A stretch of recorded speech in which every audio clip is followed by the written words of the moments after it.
Hello everyone, welcome to Mudrika's Cook.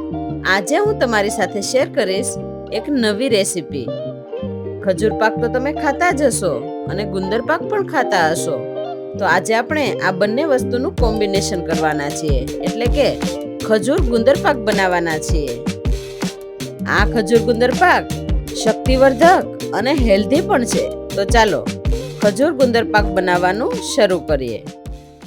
તો તેના માટે મેં અહીંયા કોપરાની કાચલી લીધી છે. અહીંયા અડધી કાચલી લેવાની છે, વજનમાં 60 ગ્રામ છે. તો હવે સૌથી પહેલાં કોપરું છીણી લેવાનું છે. અહીંયા છીણેલું કોપરું હોય તો એનો ટેસ્ટ વધારે સારો આવશે. તો આ રીતની ઝીણી ખમણીથી છીણી લઈશું. હવે મેં અહીંયા 250 ગ્રામ દેશી ઘી લીધું છે. ઘીને મોટા વાસણની અંદર ઉમેરીને થોડું ગરમ થવા દઈશું. ગરમ થાય એટલે એની અંદર થોડો ગુંદર ઉમેરી અને તળી લેવાનો છે. તો મેં અહીંયા 500 ગ્રામ ગુંદર લીધો છે. ગુંદરને થોડો ઉમેરતા જઈશું અને તળતા જઈશું આ રીતે. તો આવી રીતે બધો ગુંદર આપણે તળી લેવાનો છે. ગુંદરને તપાવીને લેવાનો છે એટલે એકદમ સરસ ફૂલી જાય. તો અહીંયા ગુંદર છે એ તળાઈ ગયો છે. હવે મેં અહીંયા 300 ગ્રામ બદામની કતરંજ લીધી છે, 300 ગ્રામ કાજુના ટુકડા. બંને વસ્તુને આપણે ઘીમાં શેકી લઈશું. ગેસની ફ્લેમ લો રાખી અને ઘીમાં શેકવાના છે, કેમ કે કાજુ અને બદામને શેકાતા વધારે સમય નહીં લાગે. હવે કાઢી લઈશું. હવે મેં અહીંયા 100 ગ્રામ જેટલી કિસમિસ લીધી છે, એને પણ ફૂલી જાય એટલે કાઢી લેવાની છે.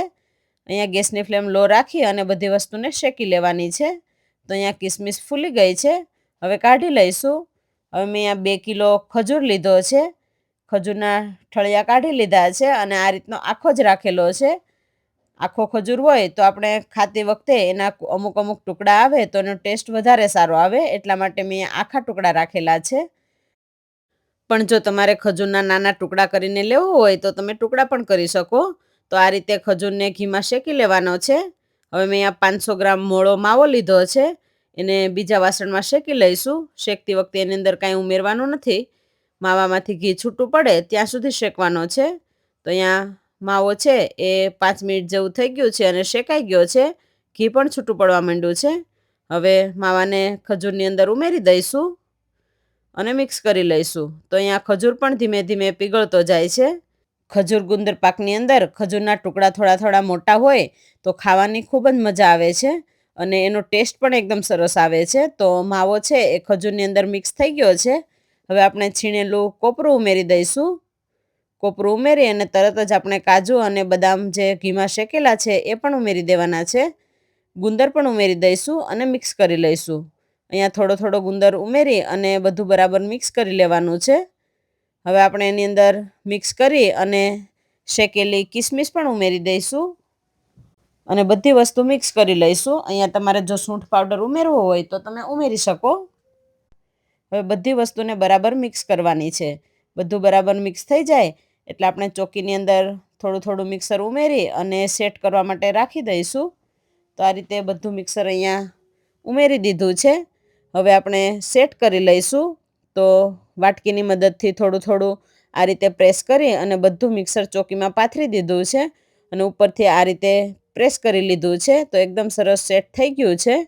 હવે ગુંદર ખજૂર પાકને ગાર્નિશ કરી લઈશું. તો મેં અહીંયા પિસ્તાની કતરંજ લીધી છે. તો પિસ્તાની કતરંજ અને ખસખસથી ગાર્નિશ કરી લેવાનું છે. અહીંયા જો તમારે કોપરાના બુરાથી ગાર્નિશ કરવું હોય તો તમે કરી શકો. હવે થોડું ફરી પાછું પ્રેસ કરી લઈશું એટલે ગાર્નિશ કરેલા પિસ્તા અને ખસખસ છે એ નીકળે નહીં.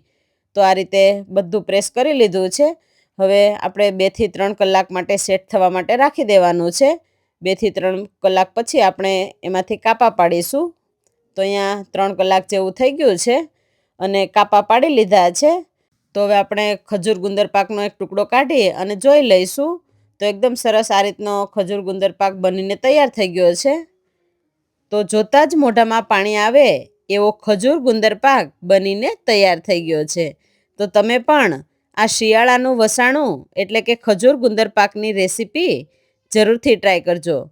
ખજૂર ગુંદર પાક એવો બને છે કે જોતાં જ મોઢામાં પાણી આવી જાય છે અને ખાવામાં પણ એટલો જ ટેસ્ટી બને છે અને સાથે હેલ્ધી તો છે જ.